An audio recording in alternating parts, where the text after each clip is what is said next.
You better start today. Hoda and Jenna. Hoda and Jenna. It's the only way. Hoda and Jenna. Hoda and Jenna. They make you feel like everything's okay and put a smile up on your face. Let's celebrate. Hoda and Jenna. Hey guys, how are you? Welcome. It's Wednesday, 25th day of September. Here we are, right in the middle of the week. This is so crazy. So lately I have not been following anything closely on Insta. I don't know why. I've just been reading and nourishing my soul. Anyway, no, I'm kidding. I haven't done anything. No, you've just been letting in some goodness. I'm letting in good. But when I walked in, everyone goes, "So you heard?" And I go, "I didn't hear." So I don't know what you're about to say, but something happened yesterday in your world. Something happened yesterday that I was unaware of too. Oh. But take a look and then I'll tell you all. Okay. What is this? Teaching Dad how to resent Mom Part 1. Okay, Dad, what can you do? Can you tell me? Wait, Yeah. You're ready? Oh! I fell! For her. No. I scraped my knee falling for you. Now we're gonna riz Mom up. Well, not where you are, okay? Mom! Yes? Dad! I fell for you. You messed up. That was my Riz of the Week. See you next week, Rizzlers. What's happening? Wait, back up. What just happened? So I was putting our lovely son Hal to sleep. Yeah. And whatever that was. Commotion, rizzing. Was happening, rizzling Mom up because I earlier he made me some sparkling. He was trying to be a supportive spouse, okay? Yeah. He was trying to be supportive, Yeah. and he said something, and Mila was like, and I was at this part. This Yeah, was dinner. yeah. She was like, no, don't just say here's your sparkling water. That's not romantic. Say something like, are you Jesus? Did you turn water to wine or something? Because you're so fine or something. Like, I was like, wait, what is happening here? She dropped some line on him. Okay. And I'm like, I'm going to go put Hal to bed. Yeah, but y'all buy. Then that little acting situation, that little dramatic interpretation of what rizzling up looks like, happened. I fell for you, right. I was upstairs. Right. I was called into the kitchen. Yeah. And he fell at my feet, which I thought he was having a heart attack. You kind of looked like, like stepping around. I thought, I didn't even lift him up, which is so you were rude. like, what happened? I just was like, ugh. Okay. You know, I didn't know. I thought he was dying of something. Yeah. Well, he didn't know, and I didn't know. Mila just did that little video on I left my phone in the kitchen. She did that. She did the video. I put Hal to bed. I went upstairs to change out of my dress that you noticed I'm still wearing from yesterday. From all day long. All day. And I start getting text messages that she's posted that on my Instagram. Which, I'm just telling y'all something, a little PSA for any of the moms of tweens out there. My child does not have a cell phone. Yep. She just got an iPad last year. She's 11. Yes. She knows how to she edited that video. She did. She filmed that video. She got the words on there. Posted it on my stories. Teaching Dad how to raise up Mom. Okay, I know what the fallout was for you. What about for Henry? So Henry was not excited about it. No, he was. Because he thought that was a private moment that the two of them were having. Cute, right. And she was doing a cute little video. Like, she didn't have social media. There's nowhere for her to post that. He didn't think that this was a public situation. So it became public. It became public. I received some text from Heather McMahon like, girl, what is this? It alerted me to the situation. I thought, that's okay, cute. Mila can leave it there. Right. Henry asked me to politely please take it down, which I did. Mm-hmm. And that's the story. And she would like to do a Riz of the Week every week. Wait. So what happened to Mila? I mean, did we get mad at her? Yeah. No, because I thought she was creative. I thought that was very creative. By the way, she is creative. I mean, Henry said, if I'm in a video, if you're posting something to Mom's video, you need to ask. And if you're doing something with me as a main part, you need to ask. Get permission. Now, nobody, and I said to Henry, just to be clear, nobody was commenting on you. Everybody was like, Mila is hilarious. Love her. LOLs. Rizzler of the week. First of all, she's so creative. She wants to do a Rizzler of the week. You raised a girl just like you. That's what you're doing. What That about is the hilarious. fact that she said, bye, Rizzlers? She's got her own following. Anyway, we don't know. By what the way, happened, but Henry is a good sport too. The fact that he was doing that with her was I super felt cute. like I took it off because I did feel like my parents would be like, was Jenna You know, one time I posted like an Instagram for a book, which is, I mean, I didn't post it. I don't know anything, but I made a trend where it was like demure, you know? And my mom thought I'd been hacked because she was like, I don't get it. Why are you recording about a book to like weird voices coming out? I know. They wouldn't, but by the way, that was really, really funny. I like her. I like Mila. Mila's amazing. I mean, I keep her too. All right, y'all, it's Wednesday. So you know what that means? What? There is a new episode of Making Space. It just dropped. You can scan that QR code and download it. Rachel Platten, who sings fight songs. Yes. And we all know her. Oh, that's Prince. But anyway. But close. Prince is great too. Yeah. But she sings about all of the things in her life. And the thing I love about her is she wrote Fight Song a long time ago. She says Fight Song applies to her life now. It didn't apply when she wrote it.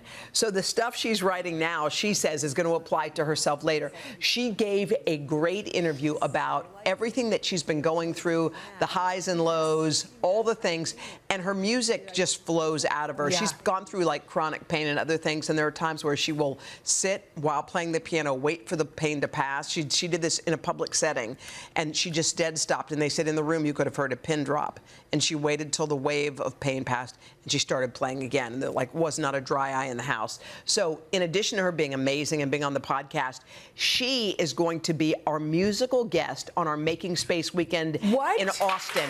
She is coming. She's going to bring her guitar. I love It's the one at Miraval. She will nourish and heal and do all the things with her music, because I've been reading more and more about what happens to your brain on music. Do you know that you told me this, and then I dropped it as a speech the other day? You did? Oh, yeah. I was like, guess what Hoda told me? Yeah. I hope it's real. But it is. It is, because it literally changes your brain chemistry. We've all, and so the it fact creates that, dopamine, right? Yeah, there are very few external things that create dopamine. Exercise. Exercise does it. Singing does it. Other things.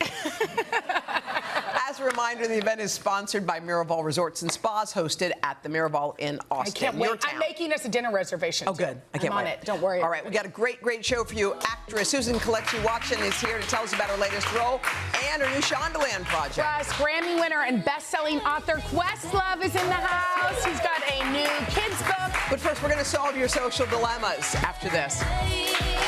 Hoda and Jenna. Our viewers could use a little help navigating some tricky situations. So that means it must be time for Hoda and Jenna's social dilemmas. Here we go. After Here we go. Girl Code on Monday, We're going to get better. We've worked on it. We've slept. we promise we're going to try our very best. Very best. Okay, All right. Here's the first one. Ready? I'm expecting you to show up here. I got you. Lance and I have been dating for 3 years now, and I know a proposal is on the way. It's a tradition in his family to pass down, oh no, an heirloom engagement ring whenever the men are going to propose. His mother's ring is hideous. If he proposes to me using the ring, do I fake like I like it, or do I tell him to get me a different ring? Y'all, you know what? I feel like we're being set up to fail here. Okay, first of all, can I just say, without being Judge Judy, if the first thing you're looking at, and I know people do that because I never quite understood, look at my ring, look at my, it's like, but you just got, like, you just made a commitment for your life. Yes. Not to be all No, I know. holier than thou, but it's like, if something's been in the family for years and years and it means the world to them, this is a conversation that you might want to have somewhere. But also before, I mean, I'm not wearing my ring, but don't worry, Henry and I, you saw Henry raising me up. We're still happy together, but I broke my finger.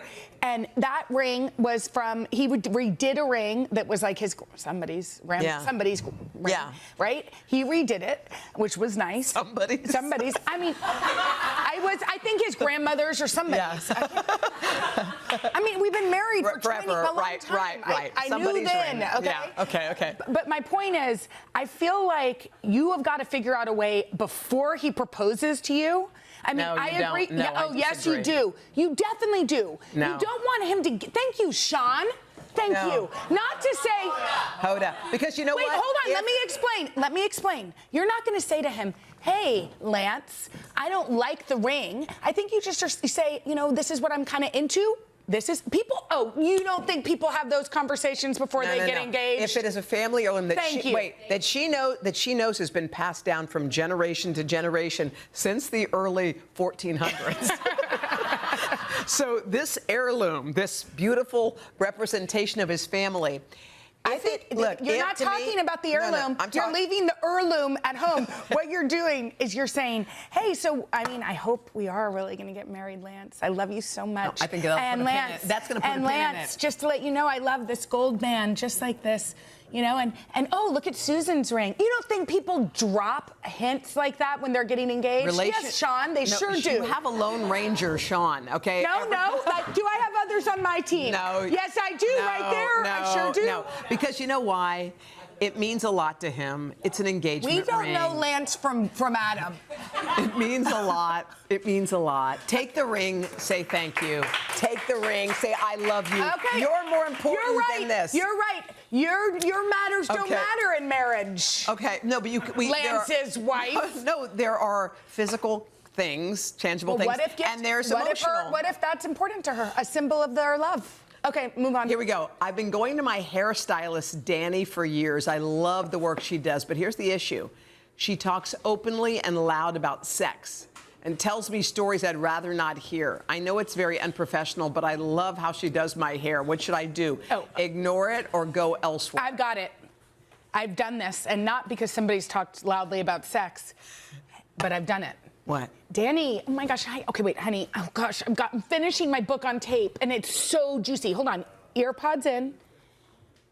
This. That's good. That's good. It's passive aggressive, yeah, but that does it one, work? you got that one. That one was good. Because to say to her, hey, tone it down, I'm not comfortable. Look, it's her personality. Yeah. She's good at what she does. You're She's not a gonna change creative. her. Let her be herself. But you're right, you don't have to hear it. Yeah. But once it starts happening every single time you go, book on tape. Well, I mean, I do. Phone call. That's your personality. Yeah. That's her new personality. She likes to listen to music just or say, watch. Look, I'm just, She got a perfect couple recommendation from you, and she'd like to watch it when she gets her highlights in. All right, if you have a social dilemma, tell us about it at hodaandjenna.com and hit the connect button. Coming up next show, one of our favorite TV moms is here. This is S-star Susan Kelechi Watson. She's going to tell us all about her latest role right after this.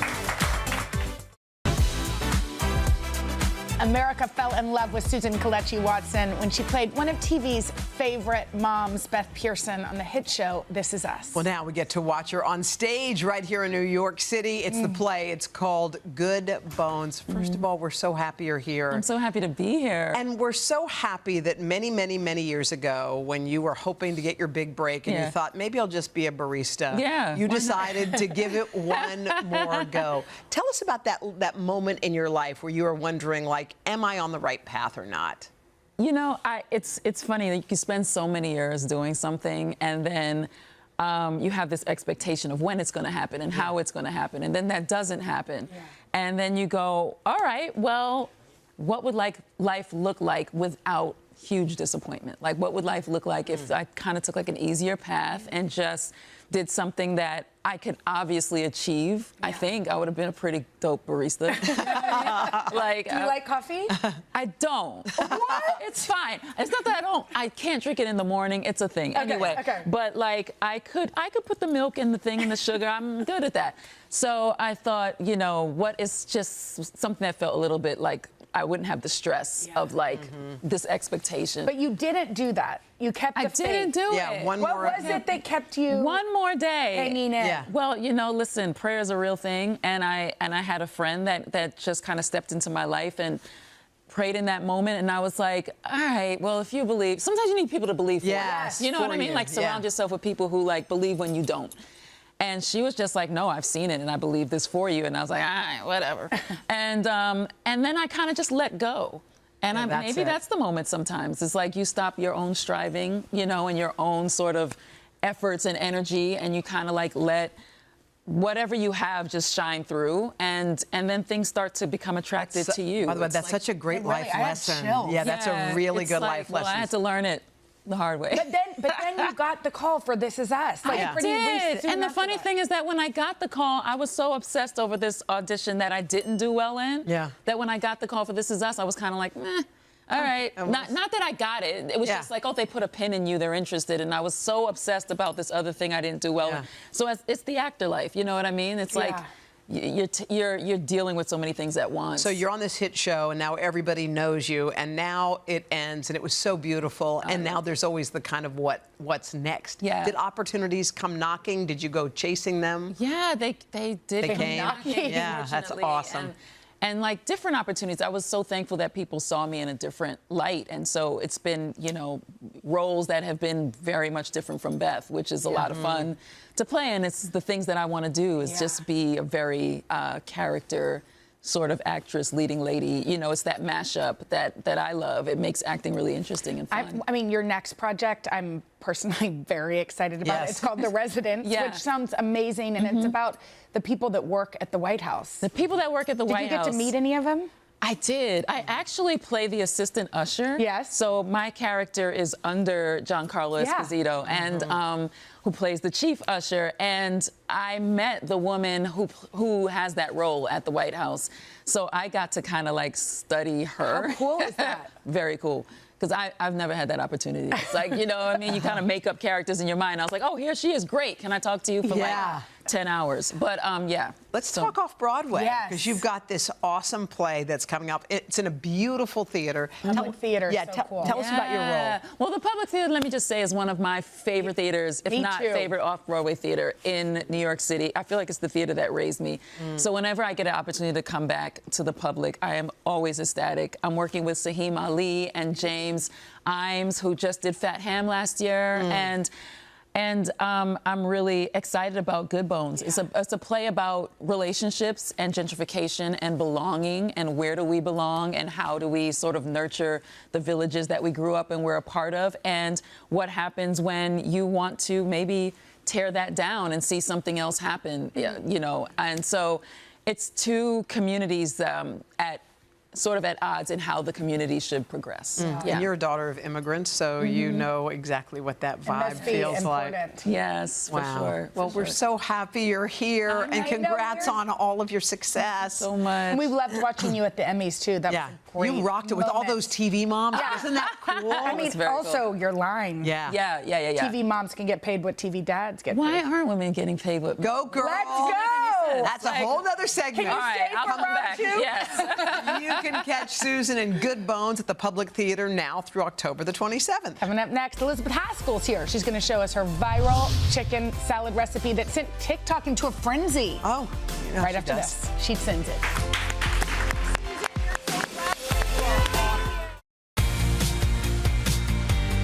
I'll show you. Back now with our friend today, contributor Elizabeth Haskell, who recently shared her simple chicken salad recipe, and the internet went nuts. It went viral. I mean, Elizabeth, look at you. What are you become a TikTok star on us? I'm telling you, y'all, gotta keep us posted when you go viral. But I absolutely. Wait, the 2 reason million, is, wait, point out. Hold on. Finish. With 2 million views 2 on million. TikTok. And Elizabeth is here to show us how to make it, because we all need to eat this, right? I think the reason it did so well is because it's so simple, you know, and you don't need a bunch of stuff all up in your chicken salad. It just, and it's easy, but you're going to have to listen, and you're going to have to follow my directions. Okay, we are listening to you. So we have a bone-in, skin-on chicken breast, which we love. This is going to go into our water. Now, this is the key. What is it? It's a little Greek seasoning. Greek seasoning? Yes, and you're going to pour it in, and you want it to be, like, you want the water to be dirty. Like, you want it to be fully immersed in there. There we go. Okay. And then we're going to turn that on, and now we're here going to it is. cook it way past the point. So it's it all needs falling to be apart. Falling off the bone. Okay. And then we're going to peel back all of these little googly parts. Googly parts go in here. We don't want any those? of that in our chicken salad. I don't want googly parts. No, that's disgusting. Okay. And then we're going to just shred it, okay? With your fingers? I mean, some people putting this stuff in a food processor. Yeah, That's cat food. We're not doing that. We're just going to shred it in nice But that's because they're just trying to make it easy, Elizabeth. Well, what about the fork? Do you like the forks? Easy is not always the best way. I'm sorry. Should we do how about with these? What, you know how with people the fork? do that? Well, you could. You could. I mean, all right. that's fine. Okay, I'll do that. Okay. So now we do that. And then And it it's ends up like celery. this. and celery. And you want small pieces of celery. Nobody wants a big hunk of celery in their chicken salad. I agree. No. Don't you agree? I agree. And you know what else? I'm going to say See something how controversial. nicely- You don't like mayonnaise. Don't put a grape in my chicken salad. I mean, I like grapes. In your chicken salad? Yeah. No, I don't. well, listen, said it I was like controversial. any It kind of is chicken salad is very fine controversial. with me, and this is the best Now one yet. listen, Mayonnaise. Hoda. Would you ever think Mayonnaise. this That is was a the tiny- dollop that's that not she enough. was going to put That's in not there? enough mayo. Are you our girl? Or have you been replaced with somebody else? What are you talking about? You normally I know, slather I know. stuff. Anthony was being he was being stingy with the mayo. Okay. But anyway, no, you're going to need more mayonnaise. So, Okay. And then there is a special mayonnaise, but you're going to have to go to the TikTok video to find out what special you're making one us I do use. that with your 2 and million then we're followers? just going to do a little bit more of the Greek seasoning. Is the Greek seasoning the secret? It is. It is a secret, but if you go, again, to the TikTok, driving the viewers, Okay. that's where it is. So I do want you to try this. No. And then we're going to have to talk about my banana pudding. Wait, I know, I we're love doing it a on a little croissant, something. I gotta say. Me I like too. the soft, Don't you airy. agree? Yes. With the buttery outside, a little chicken salad croissant. I mean, come on. It's perfect. Okay. Now, on this banana pudding, this is a peanut butter banana pudding. Literally, we're not using the Nilla wafers, okay? We're using like a peanut butter sandwich cookie. You know what I'm talking about? And then we have a layer of peanut butter mousse, and that mousse is nothing but peanut butter and some butter and some powdered sugar. Look how beautiful all that is. whipped up. What is this one? Now we have two though, because there is somebody there's somebody in this town that is making banana pudding. They are from New York, and I am terribly sorry, but let me tell you So something. we're gonna do a- I am not in Mississippi making New York cheesecake, am I? No. They do not have the right to be making banana pudding up. So we're going to do a little So I wanna taste know test, who's Hoda. I asked to do a I taste know the test. one Who's downstairs. Yeah, you do. Who's I gave better? it to Henry for Valentine's Who's Day. better? I'll send him mine from now on. Okay. Because there's just no reason. Okay, There's I'm gonna no taste reason. yours. Get down in there. I'm gonna get in there. Get in there. Hold on. Yeah, get down in there. Okay. I mean, Okay, hold on. and you don't have to lie to me. I mean, I want the honest truth. Which one's better? It's life-changing. I love the peanut butter. I love the peanut butter. What do you like? Both of them? I like them both. I like them both, Elizabeth. Listen, I'm more of a purist when it comes to my banana pudding, so the peanut butter is shocking me a little. It's confusing me. I will give you that. Then the next time I come, I'm just going to bring my plain banana, banana pudding. That's what and it then is. we're going to talk. Okay, I'm going to give you that. But I like means yours. You love mine. I love yours. And you like theirs. I like theirs. Yeah, that's exactly what I thought. Yeah. I just want to point out, one of the most talented people Beyond. who we know is standing right next to us. Elizabeth High School. Remember the name, because it's like when you went back to high school. It's easy. For those recipes, go to today.com/food. And this is delicious. Really good. Up next, y'all, we have Grammy winner and Oscar winner, Questlove. He's going to tell us all about his new children's book. Oh, I love that. Look at how he is. He loves food, too. You might know him best as the drummer, DJ, and frontman of Jimmy Fallon's house band, The Roots, but Amir Questlove Thompson is also a 6-time Grammy winner. He's a best-selling author. He's a filmmaker, and this man is an Academy Award winner. So who better than Questlove to inspire passion and creativity in kids? And he's doing it with his new children's book, The Idea in You. Hi. Hi, how are you? So good Oh, to you see you. forgot a grape lover and chicken salad. You love a grape and a chicken. There you go. Good. Important. Right. You're on Team Hoda. There you go. Okay, let's talk about this book, because I feel like that you wrote this for your 5-year-old self. That's exactly who I wrote it for. I mean, long story short, all of us had life decisions to make during the pandemic, whether to evolve or devolve, and I chose the former. So, you know, oftentimes I will journal or do mammoth Instagram posts or whatever, and as a result, I think I wrote like 3 books worth of things.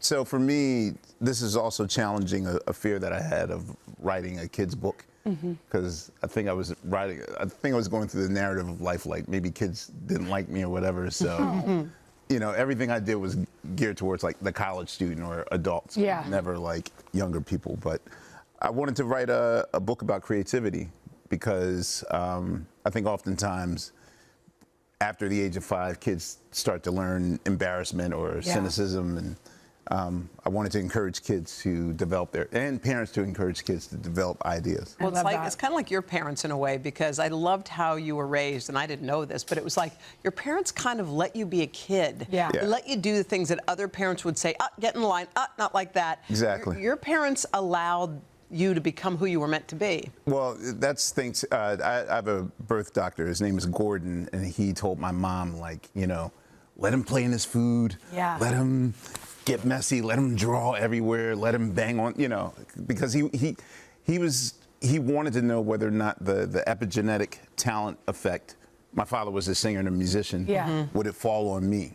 And my parents encouraged that, my mother and my father. You know what's so amazing about that is that now we see you as an adult and you're into so many different things. Yeah. You love food. Yeah. You love music. Yeah. You love filmmaking. I mean, I wonder if that stems back to letting you just explore. Do it all. Everything. Well, what I learned in the pandemic is that when we are in a state of play, then that's when we're at our best as creatives. So if anything, I'm trying to go back to when I was 11, 12 and having fun. And this wasn't a job, but my passion. A lot of people will come up with New Year's resolutions or bucket lists or whatever you want to call it, but you came up with 20 things you fear the most that you wanted to sort of check off. Why did you go that route? And what are some of them? Because that's where evolution starts. Probably two major ones that I did this summer. Normally when I do musical things, it's a very controlled environment that I control. I calculate ahead of time what's going to happen. I control these people. I did a residency at Blue Note Jazz Club and played free jazz, which kind of scares me because I don't know where it's going to go next. Yeah. And so. But do you write the 20 things and then you do some of them? Yeah, I meditate all the time. I usually take an hour out a day, half hour in the morning, half hour before I go to bed to just ponder and make a list of things I want to achieve or affirmations. Because oftentimes we talk ourselves out of our blessings, Yeah. Oh, that's a good one. One of your blessings is you become this filmmaker, and we actually showed a preview, even though I know you're not completely done, of your Earth, Wind, and Fire documentary that you're directing. Yeah. Tell us about that. I'm passionate about music and telling stories, and after the success of Summer of Soul, all these offers came in. I just finished the Sly and the Family Stone documentary, which will be out in February, and then hopefully September 21st of 2025 will be the Earth, Wind, and Fire documentary. A lot of pressure with something everybody knows. Were you able to find any of the members you were looking for? A few. Thanks to the Today Show, I found a few members that I haven't. But yeah, I'm already like 50% done the project. Yeah. By the way, I love what you just said. Sometimes you talk yourself out of your blessings. I'm just thinking about how many people at home are probably giving themselves 10 reasons why they can't do something they're meant to do. I mean, often we say the worst things to ourselves that we would never let another person say to us. And so we have to get out of that habit. And by the way, I love that you loved The Pivot Year, that book. Oh, yeah. Because I was reading in the note, and it's one of those weird books that once you start reading it, you gift it, because you're pivoting even from today to tomorrow. Oh, did you give one to Questlove or just to everybody else? No, technically you did. Because the way that I heard about Brianna Wiest is actually through you, when you gifted all your friends that. Yeah.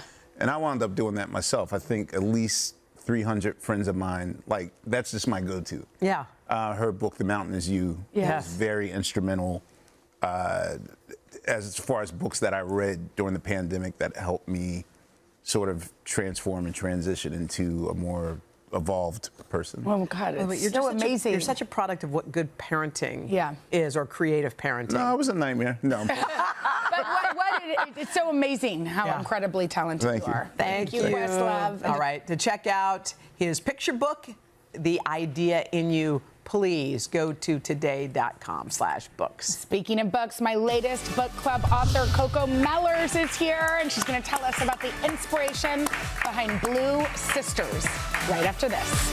Rock, man. Thank you. Back now with this month's Read with Jenna author, Coco Mellers, whose new book is called Blue Sisters. We are going to chat with Coco in a moment, but first, let's take a look inside the pages. In Blue Sisters, author Coco Mellors explores the deep, complicated, unbreakable bond of sisterhood. When their sister Nikki passes away, Avery, Bonnie, and Lucky Blue are left reeling, their lives turned upside down as they grieve the person who held them all together. A year later, the sale of their childhood apartment in New York forces them to confront their past and to find a better way forward together. We want to welcome Coco Mellors along with the ladies of the NYC Friends of Friends Book Club. Hi, guys. This is so exciting. Okay, Coco, I loved this book. You know that. You've seen me gush on and on. What made you want to write about sisterhood? I mean, I was so inspired by my love for my own sister, Daisy Bell. We're less than 2 years apart, so we're really close in age. And we are really close, but I wouldn't say our relationship has always been smooth.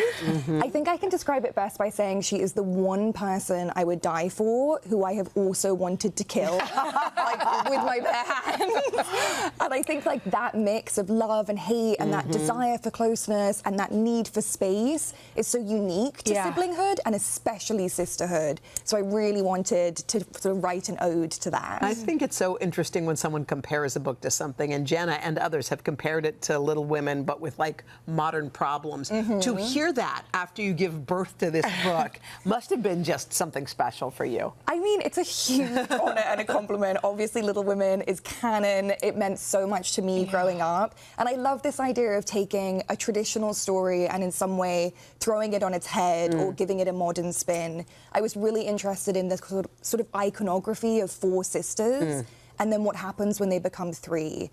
You know, it's an immediately destabilizing place to start a story from. And I was wondering, how could they find harmony and symmetry in this odd number 3 when we're so used to seeing that with 4? Yeah, I loved the beginning. I mean, I loved this book, so I could talk about all of it. But the beginning, when you talk about the number 4 and how it's symbolic for so much sort of in the state of this, of our world.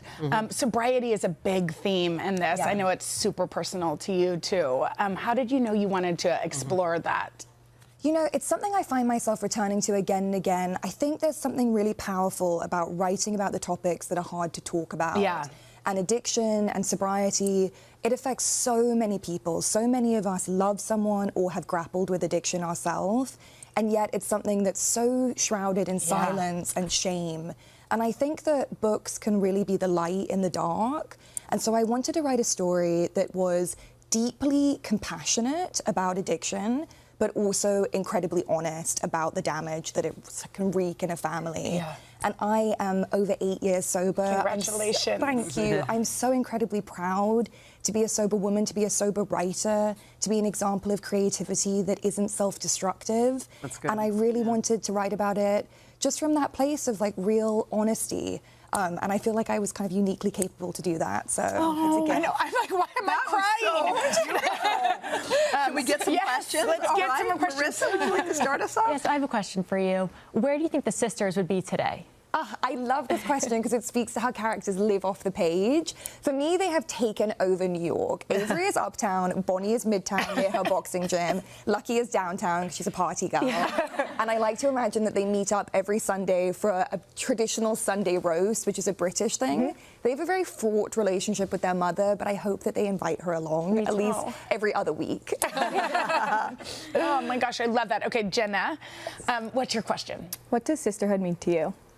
I mean, sisterhood for me, there's a line in the prologue where I say the difference between a sister and a friend is the difference between a friendship bracelet of brightly woven thread and an umbilical cord. I think sisterhood is not always pretty, but it is, for me at least, this incredible life force, and it's been the most powerful thing in my life.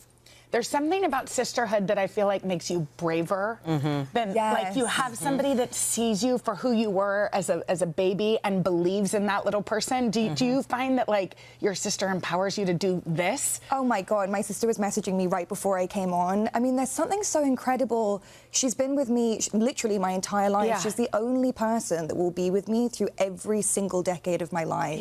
She's the only person that knows what it's like to have my parents and my family. Like, It's an incredible bond having a sibling. It's a witness for your whole life. It's really the ultimate gift. But I will say that I've been hearing from lots of only children who read this book, and they're like, sometimes it makes me glad I don't have siblings.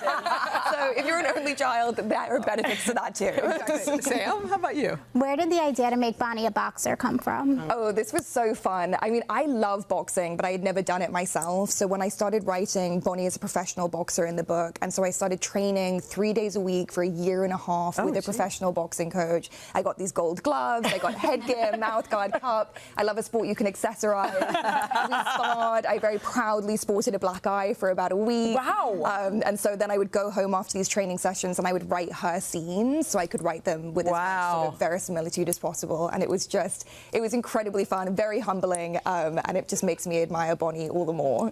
Oh my gosh, you guys. You're unbelievable. I know, don't you love her? Love you. I love her. Luckily, we get to hang out more today. It's not over. I'm so glad. So to check out Blue Sisters, I don't know what y'all are waiting for. It hit the New York Times bestseller list. Of course it did. It sure did. Because it's Coco's. It's Coco's. You can go to today.com/readwithjenna or go to your local indie bookstore. Cool. All right, we'll be back right after this. Thank you, Coco. Thank you.